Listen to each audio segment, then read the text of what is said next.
Member of parliament Raghav Chadha ji ने एक बात बिल्कुल सही बोली है इंडियन टैक्स के बारे में। सरकार जो हमसे इतना टैक्स लेती है उसके बदले में सरकार हमें देती क्या है। आज मुझे ये कहने में बिल्कुल भी गुरेज नहीं है that sir we in India today pay taxes like England to get services like Somalia. बिल्कुल सही बात है यार, हम टैक्स तो पे कर रहे हैं इंग्लैंड जैसे और हमें सुविधाएं मिल रही है सोमालिया जैसी। आपको खुद को पता है कि हमारे हॉस्पिटल्स की हालत क्या है, हमारे एजुकेशन सिस्टम की हालत क्या है।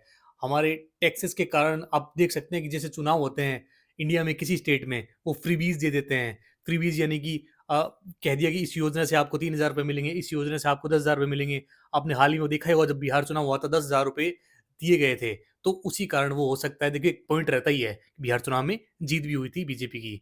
तो इस कारण क्या होता है कि राघव चड्ढा जी बिल्कुल सही कहते हैं कि हमारे जो टैक्स है ना, कहाँ जाते हैं यार। इंडिया में इतनी सारी प्रॉब्लम्स है ना, टूरिज्म बाहर से जब आता है कोई भी, तो लड़कियों की छेड़छाड़ की प्रॉब्लम होती है और रेप की प्रॉब्लम होती है, मिसिंग लड़कियां इतनी हो रही हैं, उनकी प्रॉब्लम सामने आ रही है। गली कुचे में आप खुद देख सकते हैं अपने घर के पास, अपने सड़कों पे कितनी सड़कें इतनी गंदी हो चुकी है कि आए दिन एक्सीडेंट होते रहते हैं। तो समझ नहीं आता ये जो टैक्स का पैसा है वो जाता कहाँ है।